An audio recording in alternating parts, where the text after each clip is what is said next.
All right, here we go. We have the best of the best here in Sofia, and very excited about this conference. But how do you tackle this subject that's so big and broad?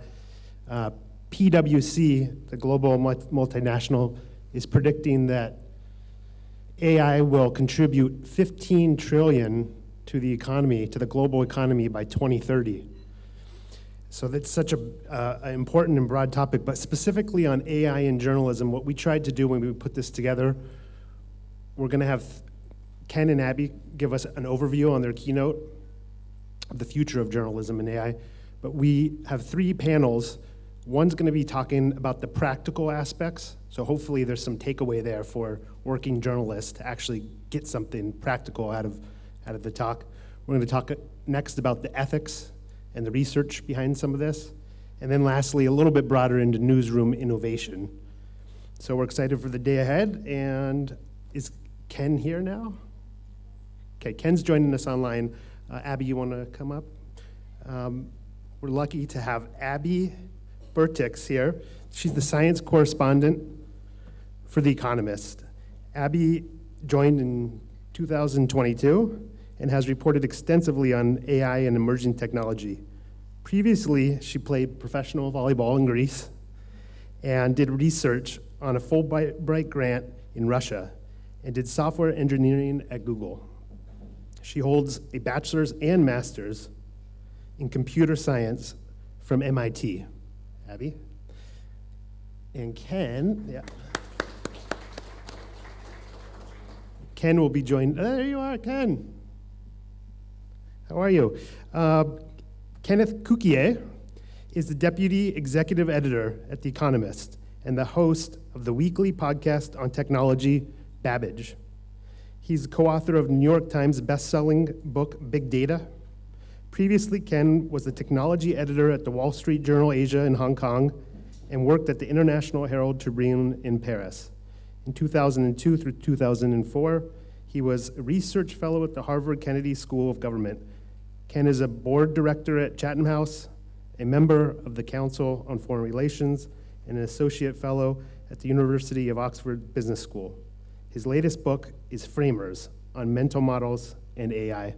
So without further ado, Abby and Ken, thank you so much.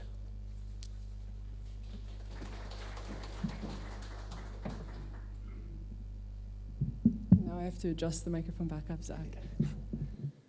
Thank you. I think Ken is going to start us off here, but is there a way to get the slides on the screen?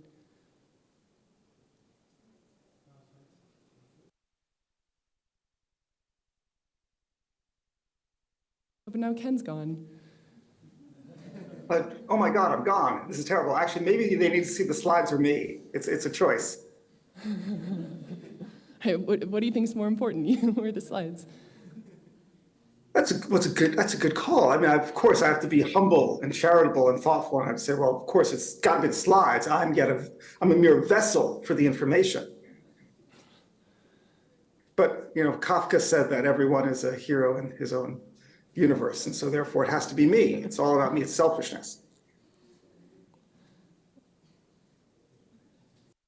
But yeah, let's do the slides. In theory, we can do both. Right. There was an idea that we were going to have the slides and a live feed, and so in parallel, you'd have me and the slides, and I can see my slides are already there. Should I just get started, and then if they can pump me in, they will? What's best? Yeah, I think just get started. Great.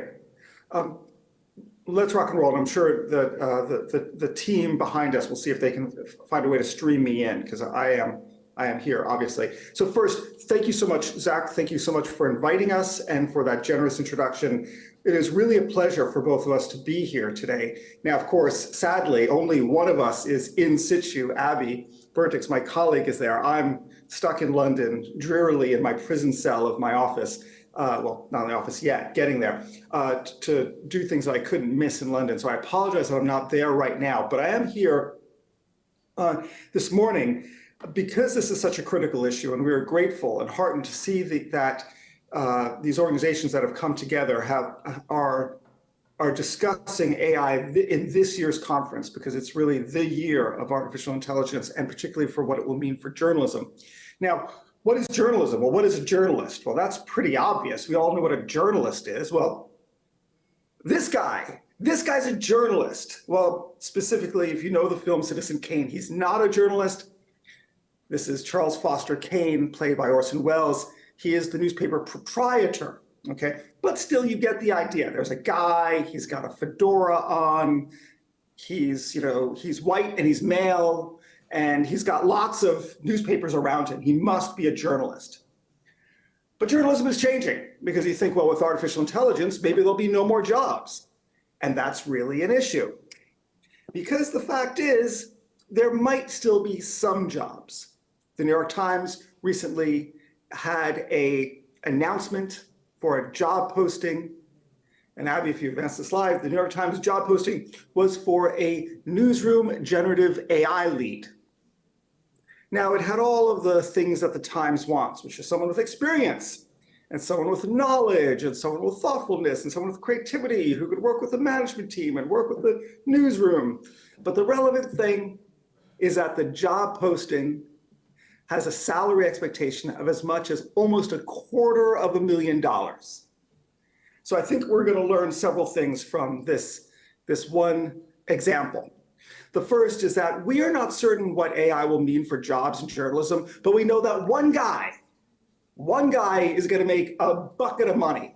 And I attest that I hope it's me and not you. I'd like to hire you, I'd like to fire you, but what I want from you is a connection to the New York Times so I can apply for the job, get the job, and get $250,000. Because I have never seen a salary like that as a newsroom manager in my life in journalism. But it's interesting to see that this is actually the world that we're in. But the concept of journalism is really what's at stake here. There's a deeper way of thinking about this issue than just what's on the surface, i.e. what does a journalist mean in the past and where is journalism going today in terms of future jobs of journalism and running the machines and managing how it's being used. So let's bring our minds back to maybe arguably the first journalist in the world, which was none other than Thucydides. That's right. During the Peloponnesian War, of course, he was a statesman, he was a general, but he also wrote the history of the Peloponnesian War. The idea here was that it was a person who was going to separate him or herself from the hurly-burly of the world of people who were the actors on stage doing things. And this person was simply going to recount what is happening. She was purely an observer, that there was something that was going to happen in the world and that there was going to be one class of person that was going to give testimony, give witness, record it in a fixed media of what is going on. And you could say that that was the role of the first historian and the first draft of history, as the term is coined by Ben Bradley of the Washington Post. The first draft of history is going to be written by the journalist. And the journalist is going to be able to be the one who is going to look at the public sphere and hold a mirror to it and say, this is who we are. And in some ways, if you will, this is who you are, because the journalist should be separate from it purely as an outsider offering witness. Now, an earlier version of that witness, or maybe a later version of that, is, again, in the next slide, Émile Zola, when he writes his famous front page story, J'accuse, right? I accuse you, during the Dreyfus affair in France in the late 1800s. At that period, what Émile Zola, thank you, by the way, for putting us together, superimposing us. I think that's now working.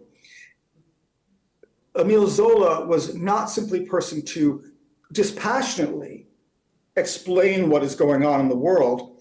Zola's mission was actually to bring passion into journalism and to champion a cause. He's not a passive observer, he's an active observer.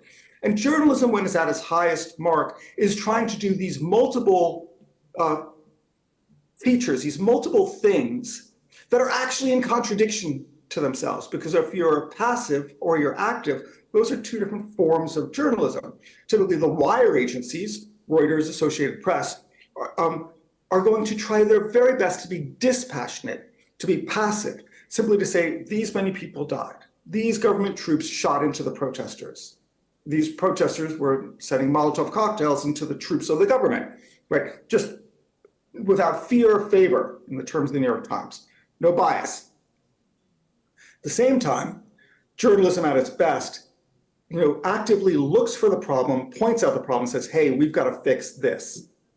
And the high watermark for that in the West was the Watergate scandal, where the Washington Post reporters, Woodward and Bernstein, but there was other journalists as well in other media organizations. And the next slide depicts this. Well, of course, you're thinking this is where art mirrors life, because this is not Woodward and Bernstein.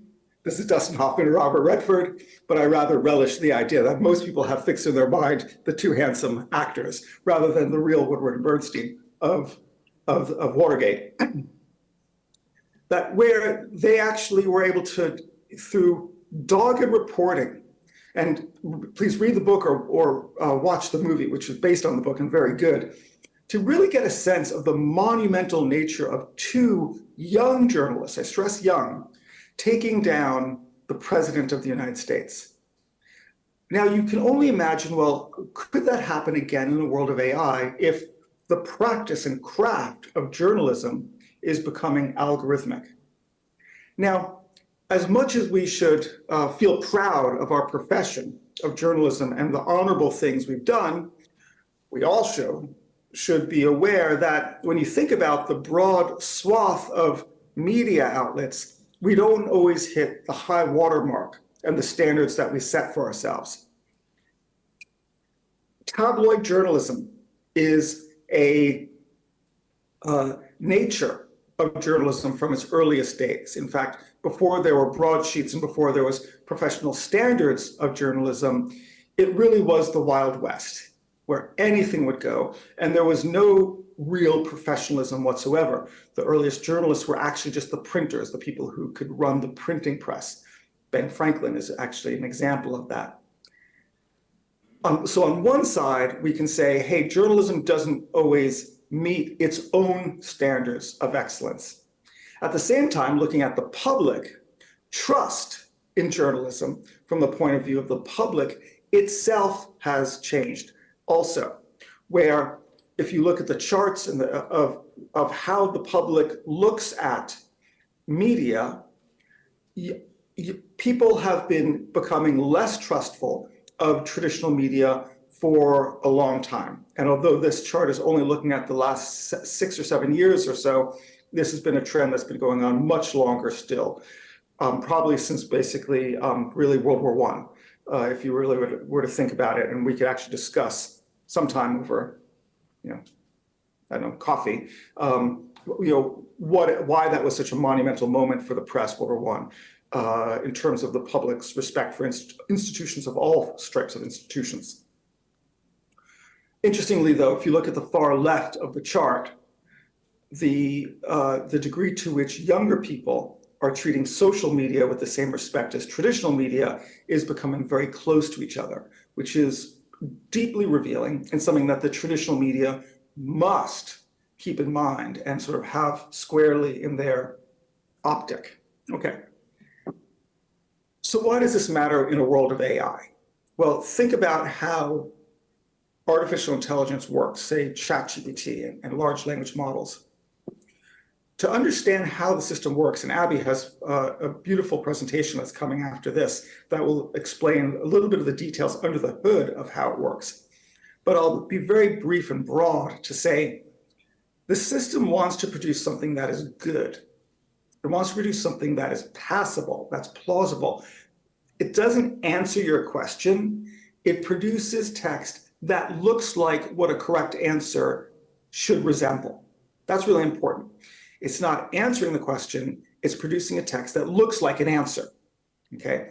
So what looks like an answer? Something that's in the mean, in the median of where it should be. If it's off to the sides, it might be a little bit better than good, it might be very good, but wait a minute, it doesn't actually know anything. So although it might be very good, it also might be very bad. And if it wants to get rid of the ridiculous and the bad, it has to cut off the very, very good. Because what's the difference between exceptional and genius and ridiculousness and awful? Well, It's tough. Like, think about, should I take an iPod music player and turn it into a phone with a touchscreen? Well, that might be a good idea. It might be a ridiculous idea. I might be a genius. I might be a fool. We don't know. A lot of, Airbnb, Uber, it's hard to know at the outset if this is a fantastic idea or if it's a preposterous idea. So a system like ChatGPT that's going to try to limit the downside is also going to, by nature, limit the upside. Why that's a problem? Excellence, superb ideas and material and expression, originality, creativity, and genius and innovation is a tail event, as we say in statistics. It's off to the side, right? You read Michael Lewis or Malcolm Gladwell, and you say, whoa, like, oh my God, Tim Harford is a brilliant writer. But you guys probably have the people who you look to as well and say, wow, as a journalist, where have you really learned from? It's a combination of originality and novelty and taking risks. Again, it's a tail event. But ChatGPT and algorithmic journalism on its own will not get us there. So we'll get something good. In fact, it might be better than what exists today, but it's not going to be superlative. It's not going to be amazing. So what might the future look like if that's the case? So should we feel awkward about the algorithmic age we're going into, or should we embrace it? The next slide is a wonderful panache of all the different logos of something called the Wikimedia Foundation. In fact, there's so many Wikimedias that I didn't even have space in the slide for the Wikimedia Foundation logo, which is what owns Wikipedia. We know of Wikipedia, right? That's pretty obvious. But Wikimedia, I mean, there's so many different slivers of Wikimedias on this slide that they had to have Media Wiki in addition to it by inverting the two words, right? What's going on here? Well, what's happening in one hand is really healthy experimentation by the Wikipedia project, by Wikimedia. But what's also happening, I think, is a very interesting way of reimagining not only how something like knowledge can be transmitted through an encyclopedia, but how that first draft of history can be transmitted through journalism. And I would probably bet, maybe not by the Wikimedia and Wikipedia people, but I would just bet an open source AI model meeting journalism could be done on a volunteer citizen, let's not use the word citizen since it relates to the individual and the state. We should avoid that relationship language. But through individual civil action, if you will, of just concerned people who, just like the Wikipedia community, care about the husbanding knowledge, stewarding knowledge from one generation to the next, I could imagine news going in that direction as well. It'd be very vulnerable to misuse, without a doubt, but I could just imagine a algorithmic AI media service competing with traditional media, and also doing a good job of it, being tuned in certain ways, showing its bias, having inspectability. It wouldn't be perfect, it wouldn't be good for all things, but I could just imagine, I just feel that if it's imaginable, it could actually happen. Now, we can feel badly about what's going to happen with this huge cornucopia of information, the onslaught, an avalanche of information that we're going to expect to reach us because of generative AI technologies. In the next slide, you'll see a sort of representative way of thinking about how journalism might change. My mental model in this is that most journalism isn't very good. It's kind of mediocre. I think actually, weirdly, most things in the world kind of suck, and you get these you go into these higher levels of greatness, and we pay a premium for it. So we go to a band at a bar, and they're okay, they're not bad, but you pay, $400 a ticket to see, your favorite act at Wembley Stadium, right? So we have these, and we have whole curational layers of institutions and people, sommeliers at wine, at restaurants, to help us determine, museum curators determine what is excellent, because we can't know, because we're just ordinary mortals and this person really knows art. So this person curated the exposition for me. So in a world in which you could imagine that today, 99% of the stuff, let's say journalism, 99% of journalism is, it's all right, it's kind of mediocre. Don't pay for it, I get it on my Twitter feed. And 1% of it is exceptional. And let's say that's the New Yorker, an article that I read that changes my life, exceptional, the Atlantic, right? We could imagine that if we're a world of generative AI, where we're getting this onslaught of information, that same amount, we don't know how the ratios might change, but let's imagine that we get vastly more, even as a share of the overall mix, even as a share of the overall mix, we get vastly more mediocre, bad, fraudulent, fake, incomplete, poorly expressed content. As a percentage, we'll have vastly less, maybe one 100th less as a percentage, but it still will be 10 times more than we had today. And for those people who want to search out and find really good material, they've got more options and more choices. I happen to personally be an optimist because I think that's a better way to lead your life. I should also say I force myself to be an optimist because I think I'm naturally a pessimist. But I force myself to be an optimist, not because it's like what I said, constitutionally, it's a nice way to lead your life. I think that's probably true, but that's secondary. It's because if you look at your reading of history, you have to be optimistic, right? Think about Bulgaria, 70 years ago and today, things are better, right? Things had been dark after World War II, they're better now. Fragile, better in all of Eastern Europe. But let's look at so many other places as well, from the clash of the superpowers and the threat of nuclear war, better now. So my reading of history is that although there's a growing darkness, there's also these pockets of exceptional beauty and promise and potentiality and optimism. And it might be a little bit like the Middle Ages with the monasteries. So if we're a journalist, we want to be in the monasteries that are producing new knowledge and advancing the cause of civilization and progress. And if we're the readers and the public, we want to do that as well. And I do believe that in our professional lives, we can reach out to those people who have the right values, have resources, and have responsibilities to actually advance humankind for the better. And so that's what inspires me. And that's why I also think that AI is going to be a positive, even though it's going to have a lot of negatives as well. If we consider the information commons and think about what the informational world was like 2,500 years ago, we understand that there is this public sphere and there is this concept of truth, and that we can actually interact with it as a journalist to try to produce information for people to make wiser, better, rational decisions. But let's also accept the fact that in the world of AI, we're just at the outset of that age, and we're already in a chaotic mosh pit, cornucopia of information. Just the view of Times Square and the onslaught of information assault that you have of your senses on the next slide will underscore the fact that we shouldn't vaunt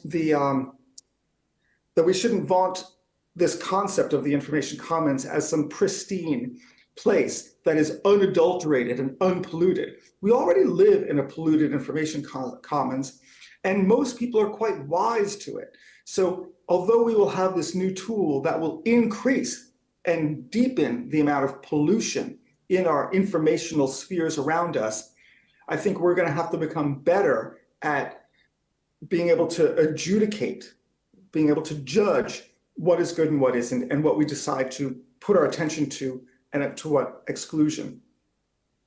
The key concern I have is a bit deeper still, and that is, and the next slide, what algorithmic journalism might look like in terms of professional values. Take the case of censorship, in which at the outset, we have today this concept of whether there is a prior restraint. Can the state forbid us to publish, or does it force us, does it allow us to publish and then sanction us if we do something wrong against the law after publishing? Every institution wants to forbid publication, and every editor wants to actually publish first and face the consequences later.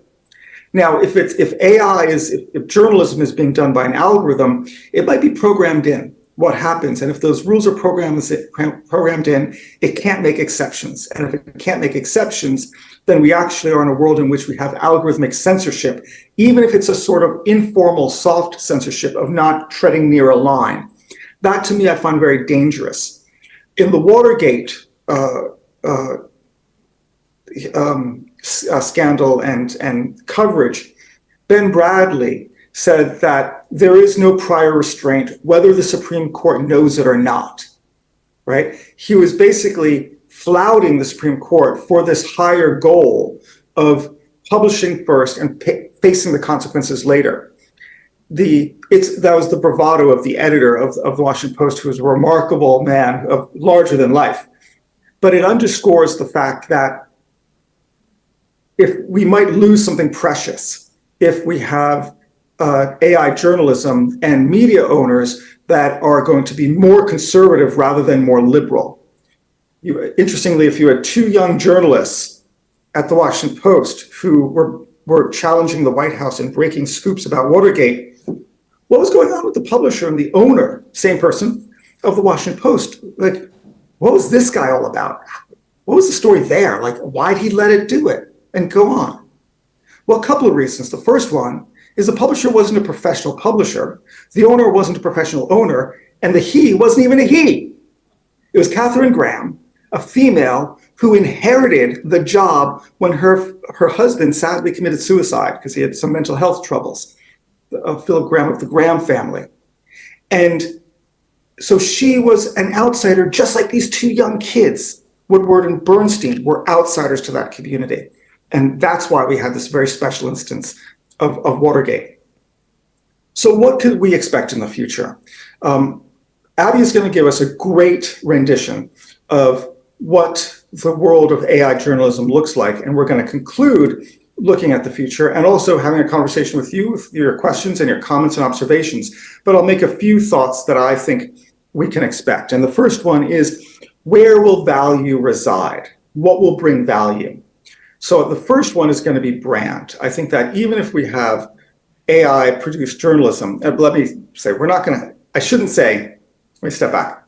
I shouldn't say maybe if we have AI produced journalism. That's just not on the plate. We will have AI producing our journalism in very specific ways. We're probably not going to, most places, some will, but we hand off everything to the machine. But all media and all journalism will be interacting with this tool in the same way that we have electrification in our newsrooms. We have computers in our newsrooms. We have the internet in our newsrooms. We'll have AI in our newsrooms. So brand will become more important than ever. People will know what they're getting when they see that brand, and that brand will have to be very distinct. Not every company and not every journalist is going to be able to get there, whether they're going to be meeting their audience with excellence or they're going to be meeting their audience with fun and humor and pizzazz and breaking the rules. There's a place for The Economist. There's a place for Vice. There's a place for The Sun. There's a place for Playboy, right?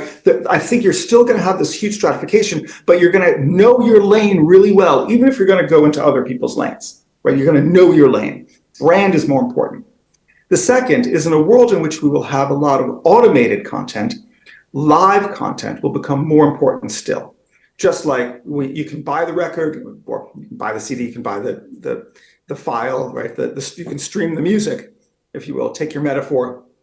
But everyone wants to actually see the performance live and the spontaneity and the humanity of it. At the same time, there might be a downside to that. You'll have the celebrity journalists, just like you've got the Taylor Swift effect in music. So you will have the Michael Lewis's and the Malcolm Gladwell's, and then you'll have poor people like Abby and me, in our cell with the warden cracking the whip while we type furiously to get our work done. So, and I put you in that camp as well, just the working stiffs and the celebrities. And so the point is that we still want to have our great journalists and we want to reward them and we want to respect them, but we don't want to create people on pedestals because we would rather it be more egalitarian because we're working for a common purpose. So I see that as a potential problem. There will be new formats. Who would have thought that vertical video, 2-minute vertical video would challenge the BBC, but it does on TikTok. It challenges all news networks. So we need to get onto those formats and onto those new platforms. If Fortnite can collect an audience of 12 million people in a single setting to meet a celebrity, why can't we have an audience of that many when it comes to a news event and feed them with high quality news content? I think that that's where we're going to go as well, by bringing our news to different platforms. With that, let me hand now back over to Abby, who is going to explain to us AI in journalism, what's actually happening, and how it works under the hood. Thank you. And I'll be here staying, watching it all, and enjoying it, and coming back at the end.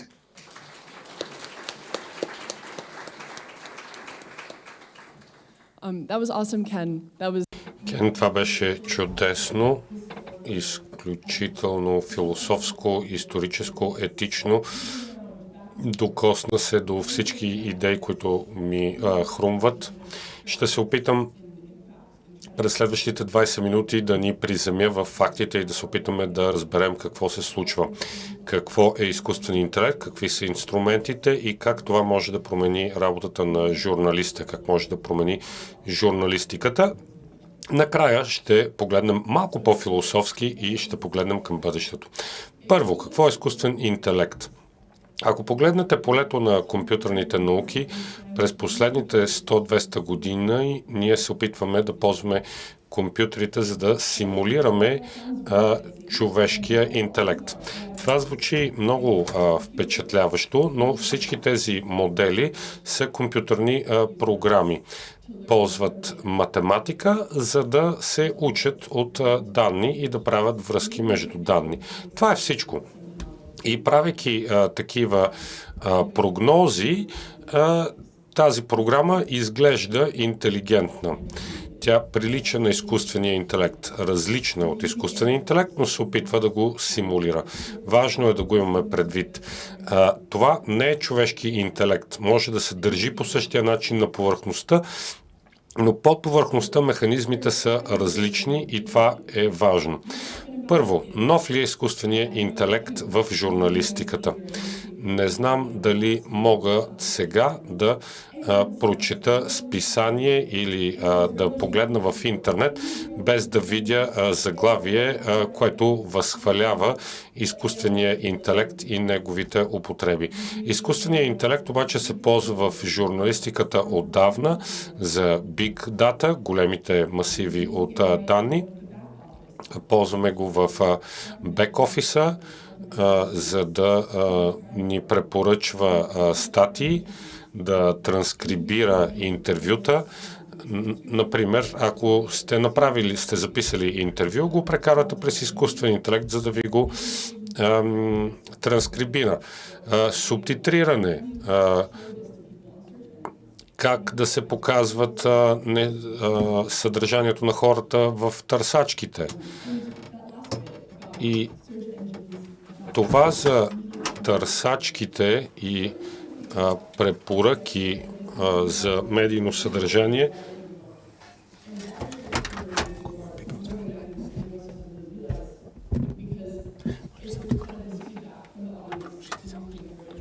audience that's kind of done via this algorithm. It's shaping the content that we are producing, the content that journalists are pitching to their editors because they want to write articles that get read.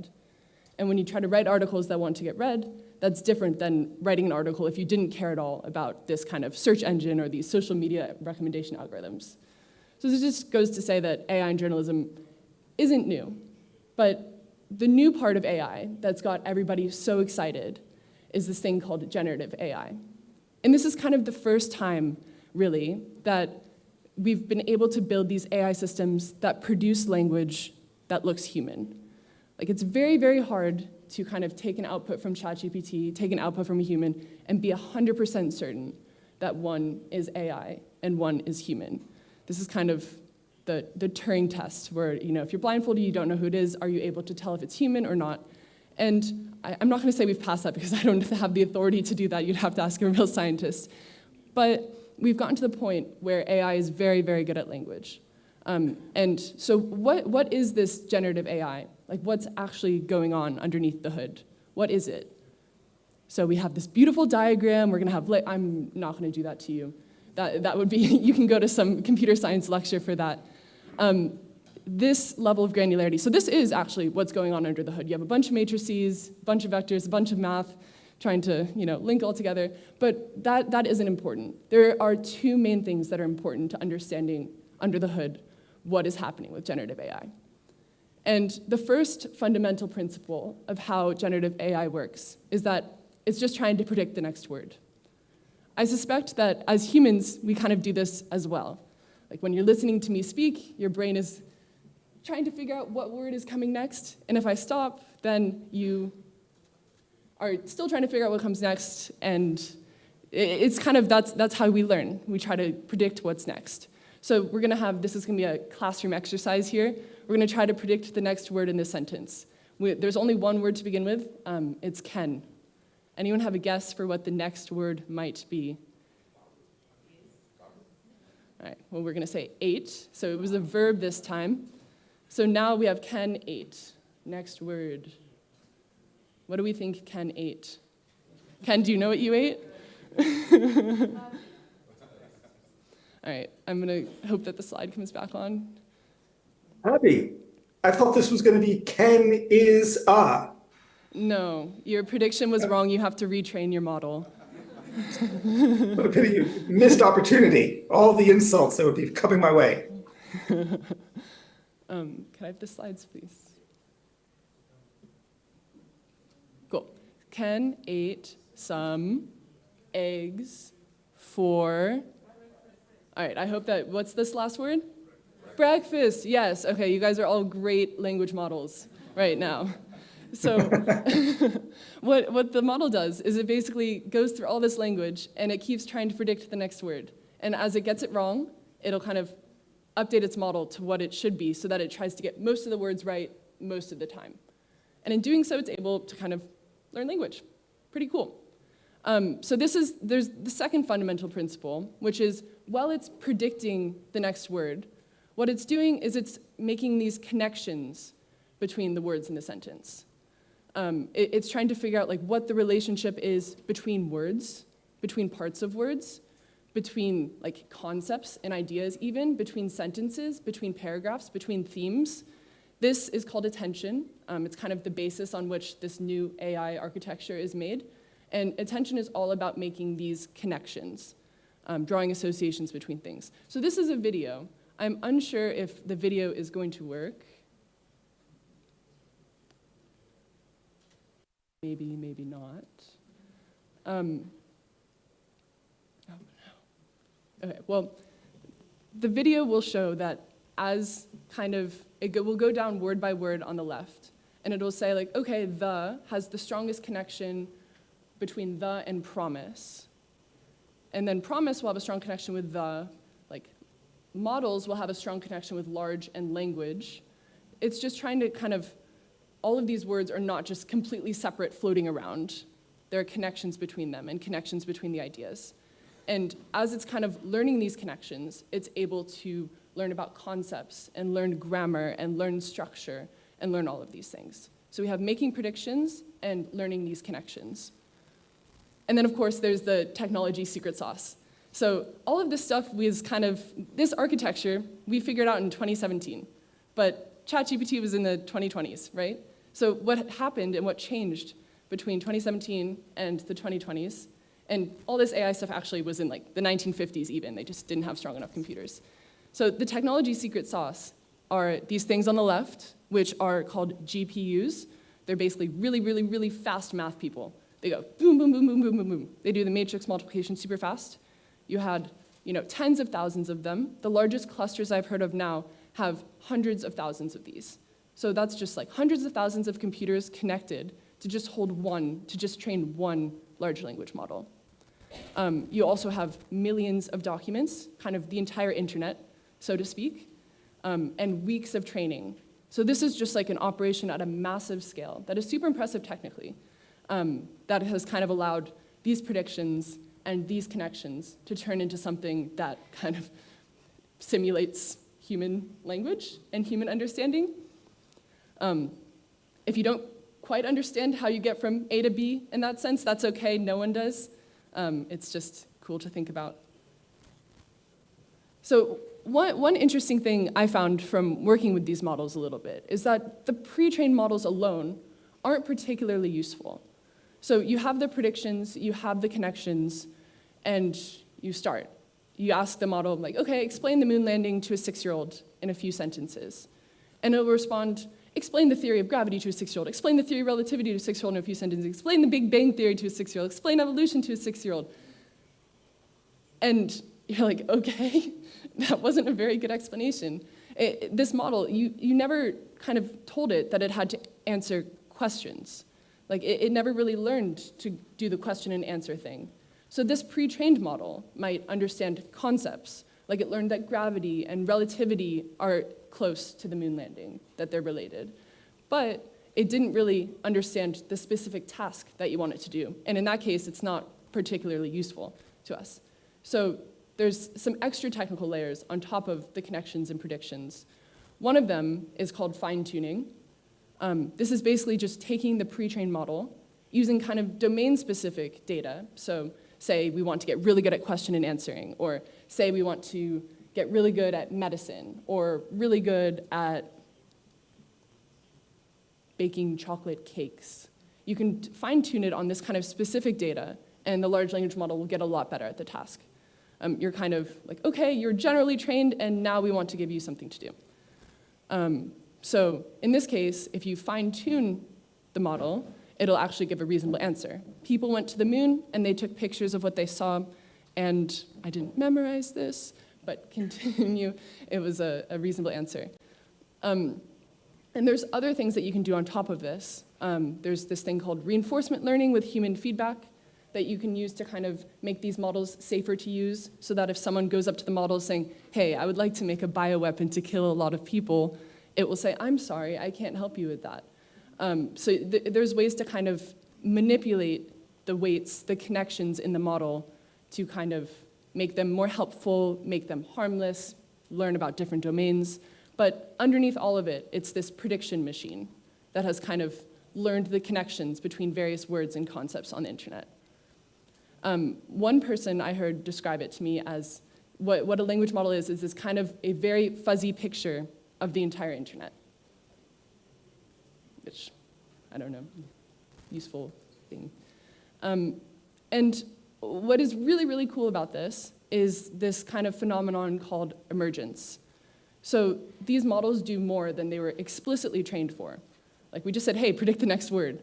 But from predicting that next word, out has popped this model that can speak English, it can speak Bulgarian, it can speak all these different languages, it can summarize passages, it can pass legal and med exams, it can reason about things reasonably well, it can follow instructions, it can do simple arithmetic. Don't push it with numbers too much, it's very, very, very bad at numbers. And that has people wondering, like, where is all this stuff coming from? Like, is it just kind of emerging from all of these connections? Is this information somewhere in the data, right? Like, is the ability to reason and the definitions of these concepts, is that just in the internet, lying there, and any reasonable statistical model would get it out? These are kind of open research questions in the field. But what is clear is that this model seems to be able to do more than we taught it to do in the first place. Okay, enough with my little computer science detour. I hope the background was a little helpful. We're now going to talk about how we can use this. And there are lots of different AI tools out there, different companies, ChatGPT, Bing, Anthropic. I'm not going to list all of them. But these are kind of all different versions of large language model. They might have different emphases, right? Like one might be more tailored to medicine, one might be particularly helpful and harmless, one might be very general, one might be better at question answering. But there are a bunch of these AI tools that have all been trained in a similar way, but on slightly different data, slightly different architectures, maybe for a different amount of time, but they're all kind of, the underlying principle is the same. And that brings us to journalism and AI now. You can thank Ken for this slide. These are the most cliche robots I've ever seen about journalism and AI. I think the funniest part is that they are typing on a computer, even though they're AI robots. And the fedora is also a really nice touch. But what does ChatGPT, what do large language models mean for AI? And there has been some examples so far of kind of trying to use these models to kind of replace the work of pen or, I guess, computer journalists. So there were like a CNET system, there's, NewsGuard has found that there are kind of 545 sites that are unreliable AI-generated news. Different kind of outlets have experimented with using AI to kind of make content. Spoiler alert, it hasn't worked very well so far, right? Like there have been problems with how it's worked. And a brief note is that AP has used AI, a different form of AI, not this large language model thing, but a kind of more rules-based thing to generate reports for, since 2015. So there is precedent for AI in journalism.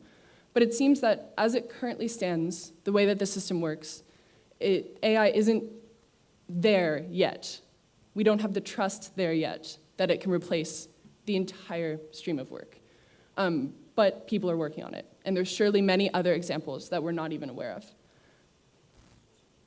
So what I think is the essential question here is AI going to be a tool that journalists can use to do their jobs more efficiently and more effectively? Or is AI going to change fundamentally the job of journalism itself? And we're not going to answer that. That's something that you can answer on your own. But we're going to look at various ways to approach this question. So within journalism, there's kind of different ways that you can apply AI so far. You can use it as an efficiency tool. This might be kind of, I'm writing an article on fish farms, and I want to know how they work, and I might ask ChatGPT, hey, can you explain fish farms to me in 5 sentences? Or what are the interesting things with fish farms? This kind of replaces a Google search, right? Like it's a really quick chat assistant to kind of get information. It's like a research assistant. This will be on the back end. You can do this to generate titles. You can do this to basically make things faster. There's a cool tool for coding, computer science coding, that you can use like a built-in, it's called Copilot on GitHub.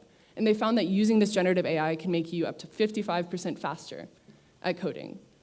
So there's a lot of potential. Even you can make an outline, you can ask for revisions, there's a potential to use this stuff to make you faster, to do your job currently more efficiently. But these are all kind of on the back end. Like, it's not producing the content for you. It's not making up the ideas for you. The next kind of level up in difficulty of AI applications would be in language. So just simple language tasks, not actually asking it to do any information manipulation, but just language manipulation. Like, can you summarize this article? Can you kind of translate this article from English to Bulgarian or back? Can you restylize it, change it from the style of the New York Times to the style of the Economist? Can you, like various forms of, you're not changing anything about the information, just the language.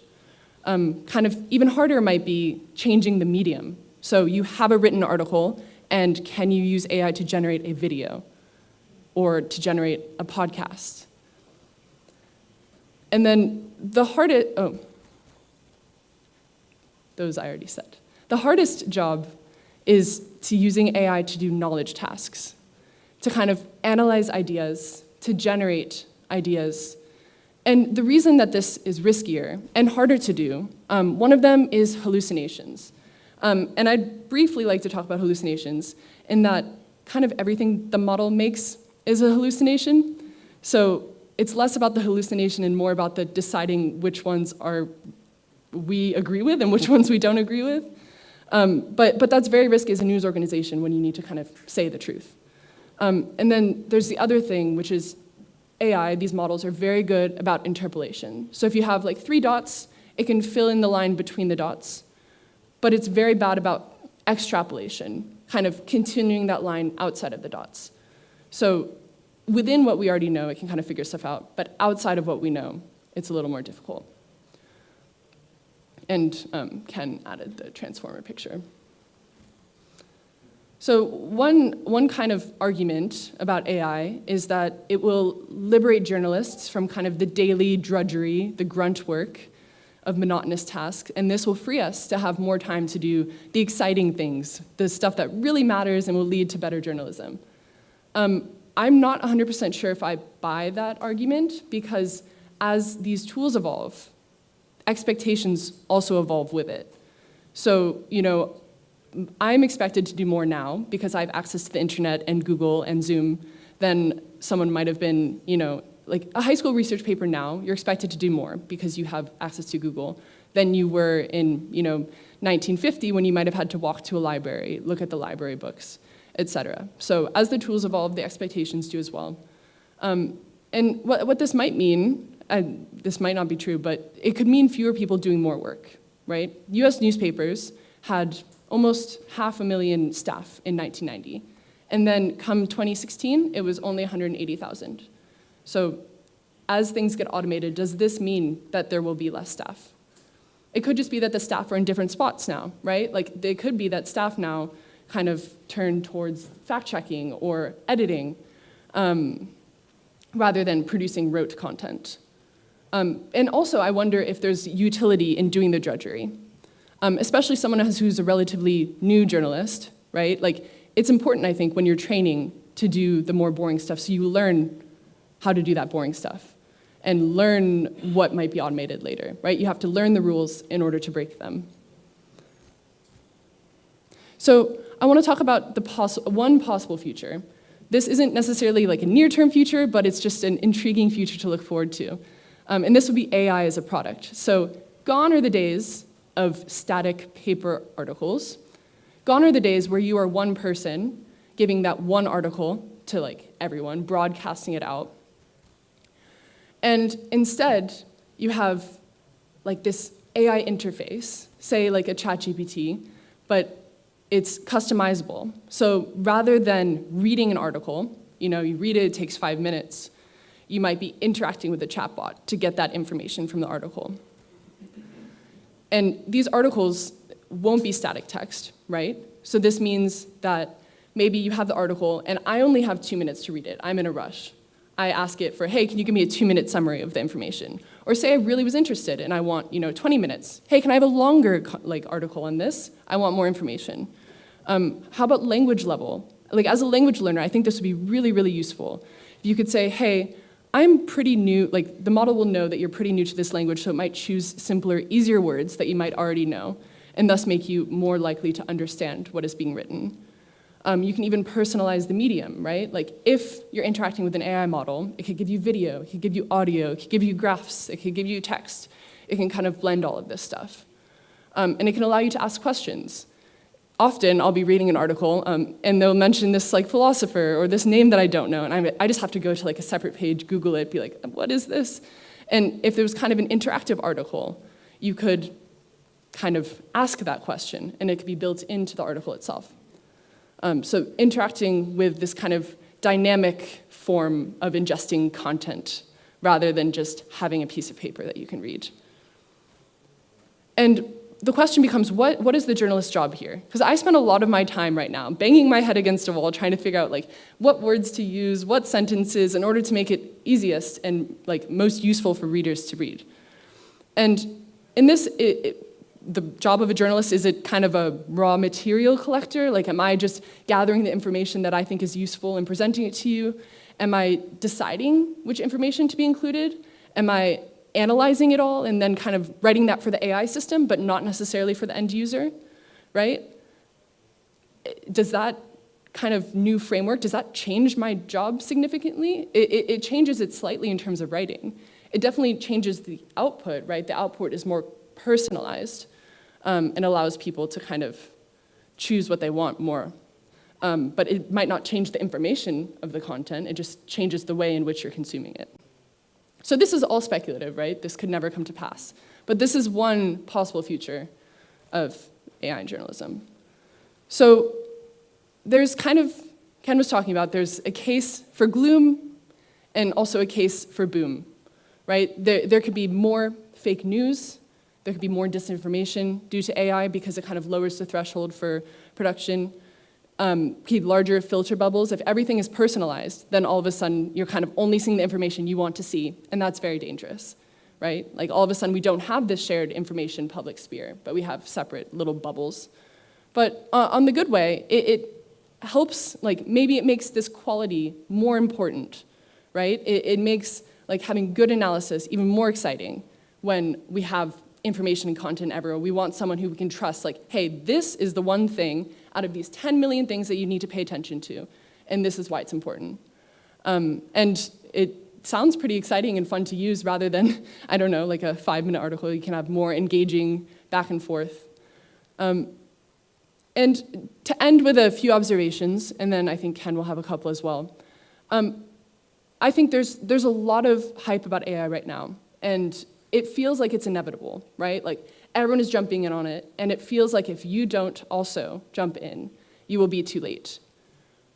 I am less certain about this time scarcity. I think it's a little manufactured. I think we need to stop and think and consider kind of what we want out of AI, like what we hope to achieve. Because there are lots of ways that we can use it. There's lots of things that we can do with it, but to what end? And if we move forward with AI, and producing written content isn't any longer unique to humans, what still is? Because that makes this stuff even more valuable. Empathy, judgment, creativity. Because these AI models, you still have to have a human in there to prompt them, to kind of ask the interesting questions, right? To point them in the right direction. So that part is still really human. And AI makes good journalism more important than ever. So what exactly becomes more important? One thing is data, right? These models are basically just a fuzzy picture of the data in them. So having trusted, good data, this could be archives, this could be notes, this could be connections, is going to be really important for journalists and journalism and the world. And the output becomes more important of journalism, right? If quantity becomes very, very easy, then quality becomes more important, right? Like you don't want tens of thousands of articles to be published. You want one, and one really, really good one. And it makes that one really, really good one even more important. And then I think Ken wanted to talk about these last two if he's still alive. I am still alive. I've eaten my eggs. And everyone's heard my views on brand.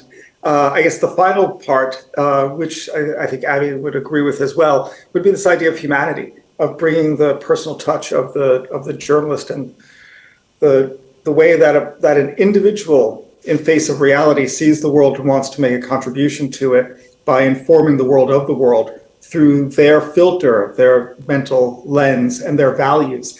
I think that's going to become more important than ever. It always has been important. We've not always exercised that. In fact, 20th century at the beginning was really about smashing the journalist and crushing the individual from the journalist to make it institutional and nonpartisan and objective. The wire agencies of Associated Press, Reuters that I talked about, but also The Economist, in which there was not even a byline.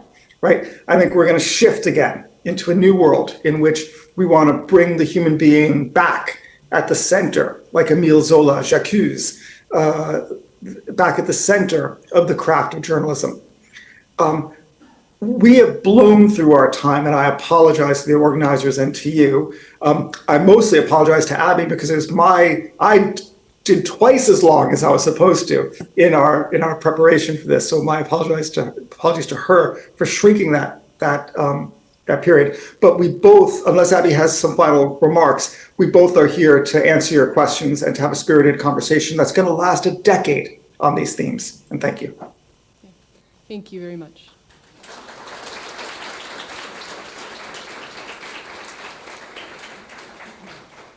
Yeah, if there's a few questions that anyone wants to ask. It looks like there's someone in the back.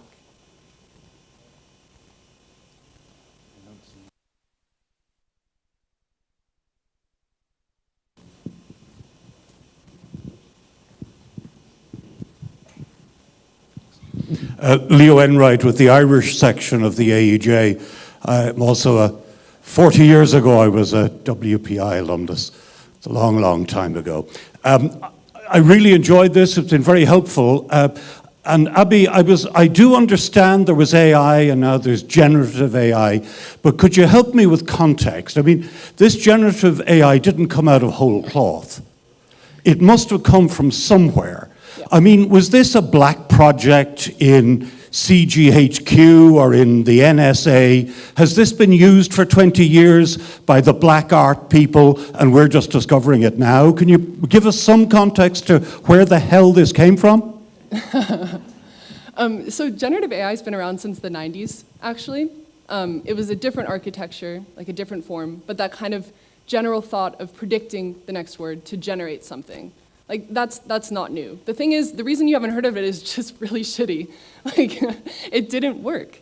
So what's new is that, like, when we say generative AI, it's kind of like short term, like a nickname for these big models that seem to be able to produce text, produce videos, produce pictures. And those are pretty new. Those are kind of, in the past few years when we've gotten the ability to do this stuff at such huge scale, like link up, thousands of computers together to do it. But the algorithms were just, they've always been there. It's always been really exciting in academia, but I think to the rest of the world, they're kind of like, yeah. I hope that answered your question. Any other questions?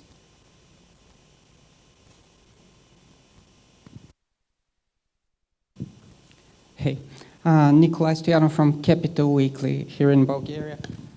My kind of question is, all this humanity and brand you outlined, how does in the end it reach the audience? Because usually we have this moment where you have to write the title that Google likes or that Facebook likes or whatever algorithm likes that reaches you. And especially you guys at The Economist, you write these fun titles that probably Google doesn't like. So in the end, what is the solution? Should you write, I mean, not only the title, but the headline, but generally a thing that people like or a thing that the algorithm will like, and thus you will reach more audience to read? Ken, do you want to take this one as an editor? Yeah, thanks. So, there's the famous phrase from Bertolt Brecht, first food, then morality. It's a very heinous phrase if you think about it, because it means you have to compromise your values for your survival. And so I think that's going to be a balance. That's just the reality. At The Economist, we face that as well. We don't write articles for social media, but we absolutely change our headline structure for social media. We can't see another way around it. In our app, on our platform, we can have the sort of, we're famous, as you know, for obscure headlines that don't really mean anything except if you think about it twice. A famous one was on regulation. Britain waives the rules, which is a play on the famous song Rule Britannia, where it's Britannia rules the waves. Okay, it inverts it. It's kind of cute, it's kind of clever. It forces people to sort of make this sort of link and connection.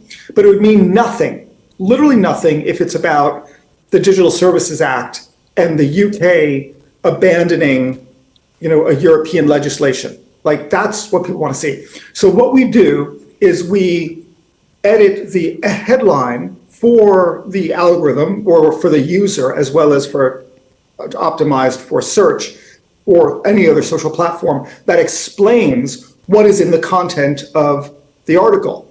It's kind of obvious to do, but we do it even though that was not our brand. But in other ways, we are more creative in what we call the fly title above the headline, the rubric underneath the headline.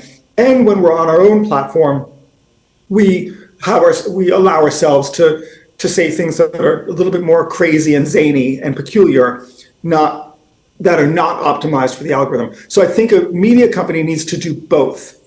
You can't have your integrity so much that you actually don't survive as a media company. Be in the game, play by the rules so that you get the exposure and the outreach of your content, and find other ways to be creative.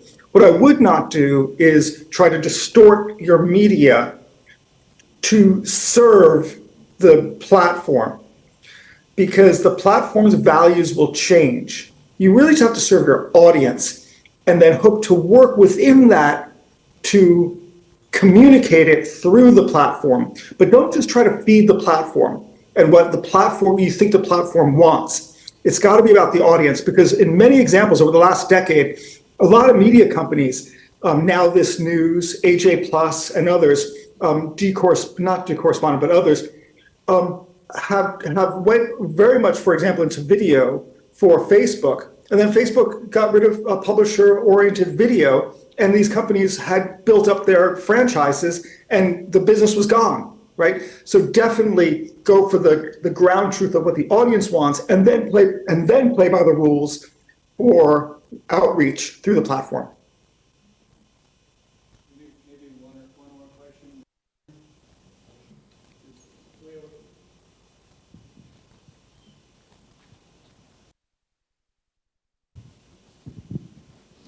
Hi, I'm Maya. I'm going to speak after lunch, the worst slot. But yeah, I'm a media researcher. My quick question is maybe to Ken, as an editor representing a major publisher. What is the Economist stance on AI and large language models training on your content?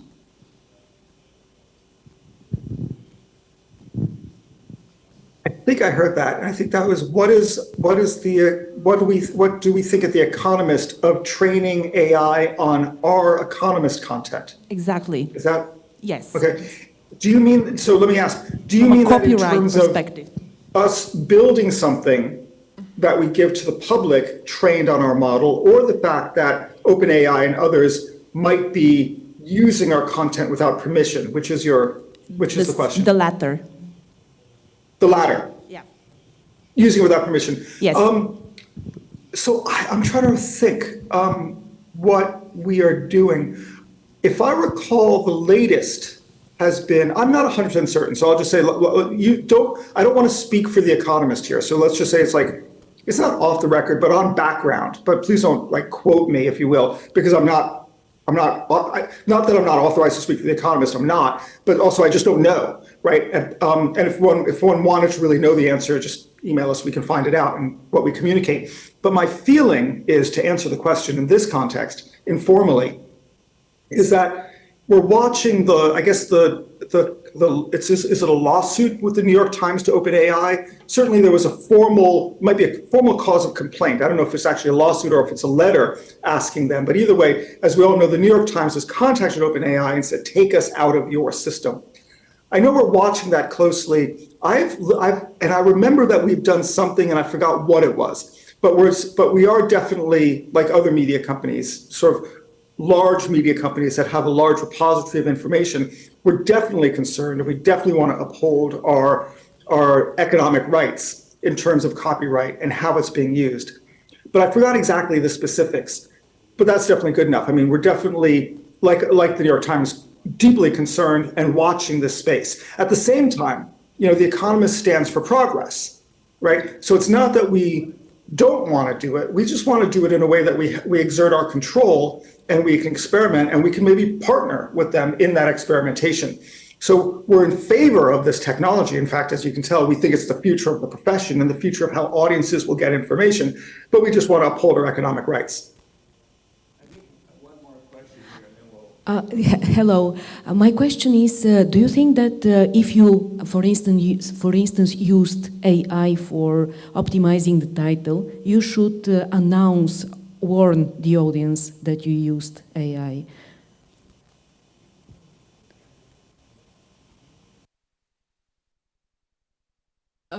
I can take a brief stab. Like, I think, well, yes. I don't know if this is like the Economist position on this, but I think one of the most important things in journalism especially is trust, right? Like when you go to a news media's website, you're reading there because you trust them as an organization, right? You trust the output that they do. Like when I go to the New York Times, I trust that they're not lying to me. When I go to The Economist, I trust that because I write. Just kidding. And if you are kind of putting content out there that isn't made by an employee of the organization, right, that isn't kind of coming grounded in that kind of human empathy, right, like I would, as a reader, I would want to know, right? And we don't know like what that's gonna look like. You know, is it a little watermark? Is it gonna be required by law? Like, I don't know. But personally, I would think yes, just due to trust. I don't know if Ken has anything to add. I think I heard the question that is about labeling whether the content is produced by AI. Yeah. Yeah, no, I mean, that's exactly right. In the question is the answer, and in Abby's answer is the reason why. That if you're going to do it, it absolutely has to be labeled, right? And if you label it, like you're already 50% of the way above board, right?